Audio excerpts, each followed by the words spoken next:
What happened to the weird outcast at your school, who everyone made fun of? He died in a fire. It was sad. I wasn't friends with him, because our schedules didn't sync up. But my best friend had some classes with him, and they were buddies. The outcast didn't do anything weird, he just had really long hair, thick glasses, read Harry Potter all the time, and was super poor. His parents had some family staying in the backyard in a camper. They had daisy chained a bunch of power strips and extension cords. It caused a fire in the house. The mother, father, and older brother got out. When the outcast didn't come out, his older brother went in after him. They both died. They found the older brother collapsed at his side. It's interesting. When he died, it became trendy at school to pretend he was your friend before he died. Everyone talked about how they missed him and how he was such a good friend. Even the people who would mercilessly tease him. Most of these kids went to the grief counselor too. Everyone deals with grief differently, and maybe they felt guilty they treated him like garbage. But they still continued to ceaselessly make fun of my friend who was his buddy, so I don't think they really actually have a shit. He became a vegetarian bodybuilder and then joined the military. He's a real nice guy who somehow managed to avoid accumulating pent-up anger after years of being made fun of. People treat him with a lot of respect now. A kid I knew in middle school was weird. Really into bats, wolves, etc. He seemed nice, and we all egged him on to the wolf man. Then he would growl and snarl and make weird faces. He also barely talked, and when he did it was murmurs. He was sorta the weird kid, but nobody was ever mean to him or made fun of him. We sorta just accepted and embraced it as a class. A few years later, after going to different high schools, I heard he got expelled for biting a kid. I can only imagine how that went down. For starters, threatened to kill all 5 black people in my school, then said he would come back and kill all who picked on him. Thankfully, me and a few friends tried to be friends with him. We knew he was a loner. He ended up in jail for raping an 8-year-old. He doused himself in gasoline and lit himself on fire when the popular girl he asked to prom declined. He survived, barely. It's been about 15 years and he now is unemployed and lives with an emotionally abusive woman twice his size who cheats on him constantly. His life hasn't gone so well. I made friends with her in school because I knew it sucked to be alone and different. I was exposed to mentally handicapped people since my mom worked at a care facility and cared for them. 12 years after we kind of stopped talking and led our own lives, she tells me she got married and thinks without the friendship we had, she wouldn't have the confidence to do a lot of things she's done and doing now. I don't talk to her anymore, but she's happily married, holding a steady job, and had a kid last time we talked. The kid got expelled and went to prison on 6 counts of arson 2 weeks before graduation. He lit 6 portable toilets on fire and is still into this day.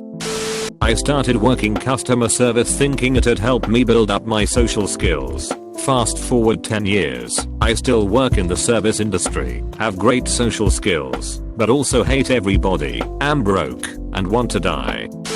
I've spent the last 8 years in therapy. I'm still living at home. I don't really leave my house except for the occasional late night movie. I'm too much of a nervous wreck to hold down much of a job, and now pretty much all of my contact with the outside world is done through Facebook and Reddit. Despite being 30 plus years old, she has somehow managed to Facebook friend almost every single person we went to school with going back to kindergarten. Kinda odd. Not only that she would add them all, but that they would accept her friend request. In middle school, the school nerd was this kid. Let's call him Jane Luck. It was a rough school, predominantly Latino and black, and here is this gangly, awkward, white boy with glasses and an enlarged esophagus, so he was always foaming around his mouth and smelled like dirty clothes. His teeth were always grubby and his hair was always overgrown. He routinely just acted weird and didn't have any friends. Fast forward post high school graduation. He and I had gone to separate high schools, but he lived in the same neighborhood as some of my friends, so I would occasionally run into him. He had taken to wigger style, which was really cringy. This overweight, awkward, white boy, same glasses, same foamy mouth, same terrible lisp, and poor social skills, living with his parents. By this time it was apparent that he was slow, so to speak. I have a cousin who is also slow and made the mistake of inviting Jane Luck to a party where he got caught masturbating in a back bedroom and then lashed out at everyone when they made fun of him, eventually turning a knife on someone, and the police were called. Fast forward to about 2 months ago, I was hit up on Facebook by some guy with a Latino name who said he was Jane Luck and wanted to reconnect with me. I checked the photos and, yup, it was him. I guess he changed his name to something more Latin sounding because he thought that might make him cooler? Who knows, but he's not at all Latino. Anyways, I asked him what he was doing in life and he said he's in prison, but he can still talk on the phone, and asked for my phone number. I declined, but asked why he's in prison. He didn't answer, but in his FB pictures there's a series of pictures where he clearly had the shit beat out of him. So my guess is that he got in a fight that ended badly for someone, and he's going away for a while now. Answering for my brother.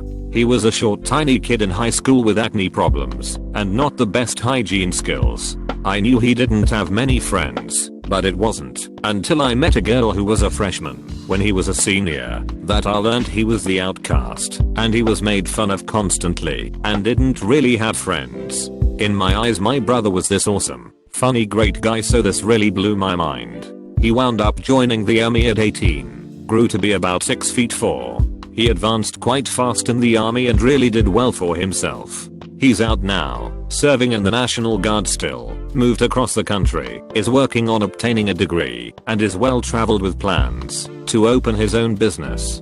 He's the most outgoing person I know who can make friends like nothing, and loves making people laugh. I knew he had it in him all this time, and it's sad that the kids in high school couldn't see that. I was the kid who was bullied a lot in school, while also being abused at home. Tried to kill myself a couple times, didn't work obviously. Now I'm almost 18, stressed out of my mind working a fast food job, going to school, and doing theater. I'm losing my hair and a lot of weight from the stress and exhaustion, but I still have a whole life ahead of me. Got a boyfriend who treats me well, and I'm looking into a career in musical theater. So, all in all, I'm healing. And I'll get there someday. The kid was a refugee and came to a new country and new school, and instead of welcoming him and helping him adjust, the small class just made fun of him. Now he is a deadbeat. I'm not sure if it was all the trauma of fleeing a country or the trauma of being a social pariah for years on end. And sure, kids get picked on, but he left school without any friends. I don't recall him being invited to any parties, even the big ones. Can you imagine? Day in and day out, no one even noticing or caring about you. No one to share your feelings with. No one to tell about your good days or your bad times. It's one of those, if I could turn back time, I'd definitely have more compassion toward him. I wasn't the weird outcast, but I was never super popular. I got picked on and bullied because just when I started to fit in, we'd move. Then I had to keep starting over. New school, new people. Kids weren't as accepting of new people as they are nowadays in my experience. Anyway, I ended up dropping out and went to Job Corps. Got my good enough diploma and have been through various jobs over the years. Dealt with massive anxiety and depression.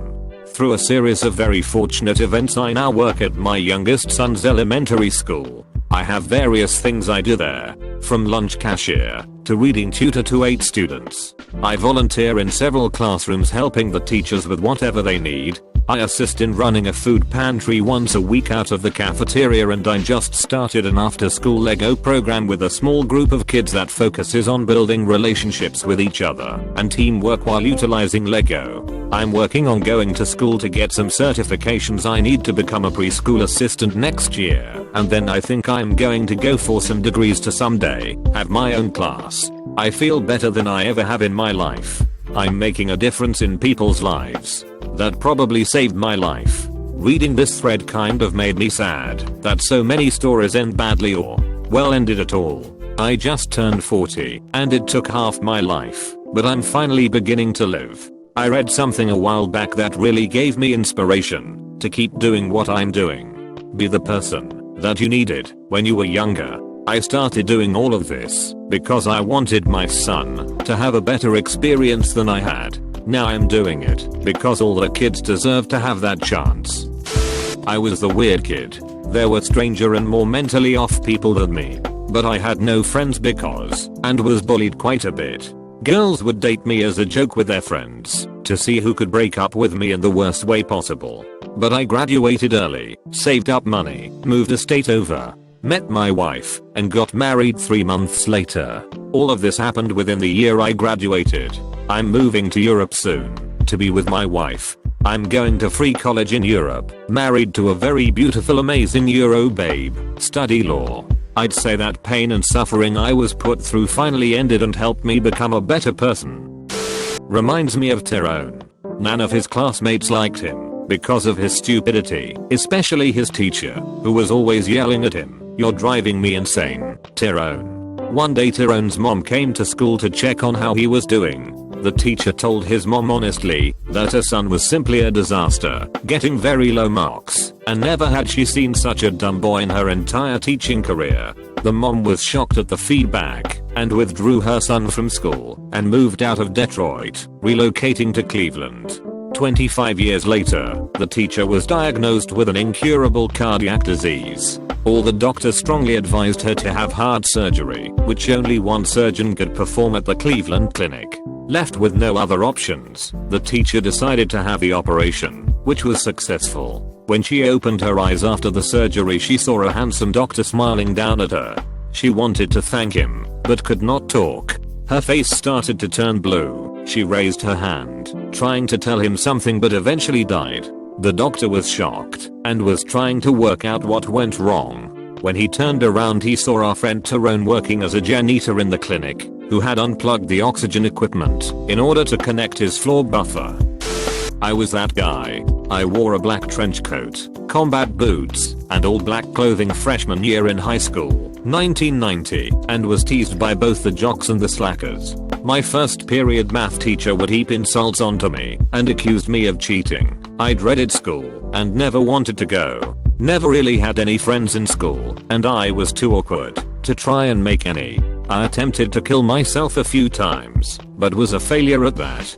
Finally got the help I needed and transferred to an independent study school. Now I'm married, have a kid, and have a great life. I don't dwell on the past much, but I do in rare moments wonder what others thought of me. Died in a head-on crash with a semi along with his mom while driving from Washington to Oregon for a Christian youth group camp. He was always a bit off. Very into WWE when we were young. Talked with a bit of a lisp. Didn't have great social skills. Many, myself included, bullied him and treated him like shit. He was always nice to everyone despite all the shit he took. In fact, I don't know anyone who was nicer than he was at that age. When he died, everyone pretended they were buddies and nice to him and everything. I couldn't bring myself to even go to the funeral. I didn't feel like I deserved to pretend like I was important to him or whatever. It felt disrespectful. I try to pay my respect to him by remembering to treat people kindly.